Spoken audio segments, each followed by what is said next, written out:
Assalamualaikum warahmatullahi wabarakatuh. Selamat pagi anak-anak. Bagaimana kabarnya hari ini? Semoga kalian dalam keadaan sehat walafiat. Hari ini kita akan belajar hukum bacaan izhar dan hukum bacaan ikhfa. Materi pembelajaran kelas 4 Madrasah Ibtidaiyah semester ganjil.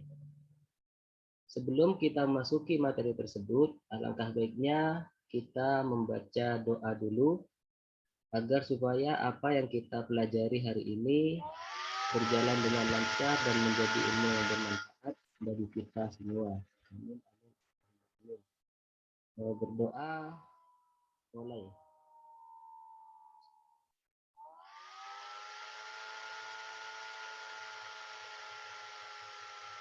Selesai. Baik, hari ini kita akan mempelajari tentang materi belajar hukum bacaan izhar dan ikhfa. Kita perhatikan gambar di samping. Apa yang kalian pikirkan tentang gambar tersebut?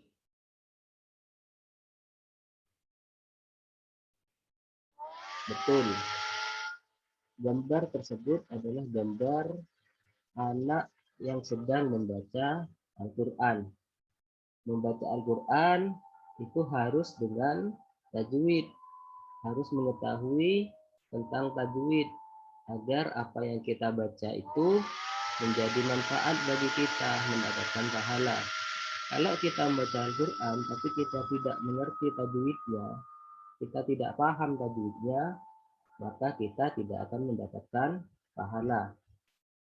Sekarang kita akan belajar hukum nun sukun dan tanwin yang ada di dalam Al-Quran. Jadi hukum nun sukun dan tanwin itu terbagi ke dalam 4 hukum bacaan. Jadi ada hukum bacaan izhar, ada hukum bacaan idgham, ada hukum bacaan iqlab, dan ada hukum bacaan ikhfa. Jadi hari ini kita akan belajar hukum bacaan izhar dan hukum bacaan ikhfa. Jadi kita akan belajar hukum bacaan izhar dan hukum bacaan ikhfa. Ada yang tahu apa itu izhar dan apa itu ikhfa? Hukum bacaan izhar. Izhar menurut bahasa artinya jelas atau terang. Menurut ilmu tajwid, izhar adalah apabila ada nun sukun atau tanwin bertemu dengan salah satu huruf yang 6. Jadi bertemu dengan salah satu huruf yang 6 ini. Apaan itu huruf yang 6? Di situ ada hamzah, ha, kha, ain, dan ghin. Jadi ketika ada nun sukun atau tanwin bertemu dengan salah satu huruf yang 6 tersebut, maka itu dinamakan dengan hukum bacaan izhar. Cara bacanya harus jelas tanpa mendengung. Jadi keenam huruf tersebut disebut juga dengan huruf halqi. Kenapa disebut dengan huruf halqi? Karena huruf tersebut keluar atau makharijul hurufnya itu berada di tenggorokan. Jadi tempat keluarnya 6 huruf tersebut itu ada di tenggorokan. Makanya sering kita dengar dengan sebutan izhar halqi. Sampai di sini ada yang ditanyakan? Baik, kalau tidak ada, kita akan membacakan contoh daripada hukum bacaan izhar. Jadi di situ ada salah satu dari contoh bacaan hukum izhar. Kami bacakan waman aroda. Jadi ada nun sukun bertemu dengan hamzah. Jadi hukum bacaan nun yang bertemu dengan hamzah, nun sukun bertemu dengan hamzah disebut dengan hukum bacaan izhar. Cara bacanya gimana? Cara bacanya harus jelas atau harus terang. Begitu pula dengan huruf-huruf yang berikutnya. In hum illa. Jadi nun mati bertemu dengan ha. Sama hukum bacanya dibaca dengan izhar. Cara bacanya harus jelas atau terang. Begitu pula dengan huruf ha, kho, ain, dan ghain. Coba ada yang tahu salah satu contoh hukum bacaan izhar? Coba disebutkan. Baik, coba Andi. Betul. Man amana. Jadi ada nun sukun bertemu dengan hamzah. Jadi cara bacanya harus gimana? Harus dibaca jelas atau terang. Berikutnya kita belajar hukum bacaan ikhfa. Jadi kalau tadi kita belajar hukum bacaan izhar, kemudian kita akan belajar hukum bacaan ikhfa. Ada yang tahu huruf ikhfa ada berapa? Betul, ada 15. Jadi huruf izhar ada 6, kalau huruf ikhfa ada 15. Ikhfa itu apa? Ikhfa menurut bahasa artinya samar. Jadi dalam pengertian ilmu tajwid, ikhfa adalah apabila ada nun sukun atau tanwin bertemu dengan salah satu dari 15 huruf tersebut. Artinya ketika ada nun atau tanwin, nun sukun atau tanwin bertemu dengan salah satu dari huruf yang 15 ini, maka hukum bacaannya itu disebut dengan ikhfa. Cara bacanya gimana? Cara bacanya harus dibaca samar.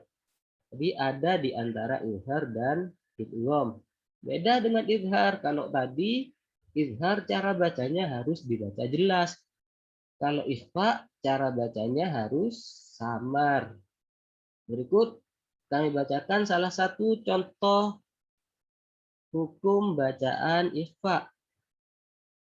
Bismillahirrahmanirrahim. Afa anta takunu. Jadi ada nun sukun bertemu dengan ta. Jadi itu hukum bacaannya adalah hukum bacaan ikhfa. Cara bacanya gimana? Cara bacanya harus samar. Kemudian di situ ada contohnya biman ja'ah. Jadi ada nun sukun bertemu dengan jim. Sama disebut dengan bacaan ikhfa. Cara bacanya juga harus samar. Kemudian setelah kita mempelajari hukum bacaan izhar dan hukum bacaan ikhfa, maka selanjutnya kita praktikkan cara membaca kedua hukum bacaan tersebut. Coba kita perhatikan di sini ada surat Al-Ghasyiyah. Jadi surat ini adalah salah satu surat yang ada di juz 30 atau kita sebut dengan juz ammah.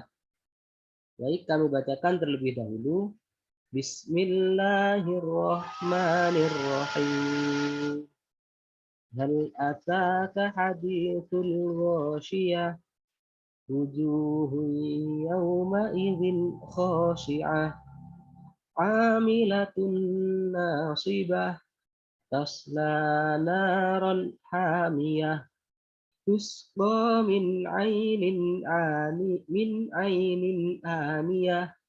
Laisa lahum ta'amun illa min dhari' la yusmin wa la yughni min ju', dan seterusnya. Jadi di dalam surat Al-Ghasyiyah di sini terdapat beberapa contoh tentang hukum bacaan izhar dan hukum bacaan ikhfa. Salah satu contoh bacaan izhar di situ ada di ayat kedua. Wujuhu yauma idzin khashi'ah. Jadi ada tanwin bertemu dengan huruf kha. Maka di situ disebut dengan hukum bacaan izhar. Cara bacanya harus jelas. Kemudian contoh bacaan ikhfa ada di ayat ke-6. Laisa lahum ta'amun illa min dhari'. Jadi ada nun sukun bertemu dengan huruf dot. Jadi di situ disebut dengan hukum bacaan ikhfa. Cara bacanya harus samar. Jadi berbeda dengan izhar yang tadi. Kalau izhar harus jelas, Kalau ikhfa harus dibaca samar. Jadi kesimpulannya, hukum bacaan izhar dinamakan dengan izhar. Jadi ketika ada nun sukun atau tanwin bertemu dengan salah satu huruf yang 6. Huruf yang 6 tersebut disebut dengan huruf halqi. Kenapa? Karena huruf-huruf tersebut, makhorijul hurufnya itu berada di tenggorokan. Kemudian hukum bacaan ifa gimana? Hukum bacaan ifa adalah ketika ada nun sukun atau tanwin bertemu dengan salah satu huruf yang 15, huruf ikhfa. Cara bacanya harus dibaca samar atau di antara izhar dan idgham. Sampai di sini ada yang ditanyakan? Jadi kalau nggak ada yang ditanyakan, sekarang saya kasih tugas, kalian tulis masing-masing 3 contoh bacaan izhar dan bacaan ikhfa. Kalian bisa cari di dalam Al-Quran atau kita bisa cari di Juz Ammah. Jadi setelah kalian menulis tersebut, setelah menulis contoh izhar dan ikhfa, maka kalian bacakan contoh-contoh tersebut di hadapan kami. Jadi mungkin sekian yang bisa kami sampaikan. Mudah-mudahan menjadi ilmu yang bermanfaat bagi kita. Kita akhiri dengan pembacaan doa Alhamdulillahirabbil alamin. Kita ketemu minggu depan dalam materi hadis tentang takwa. Sekian dari kami, kurang dan lebihnya mohon maaf. Wassalamualaikum warahmatullahi wabarakatuh.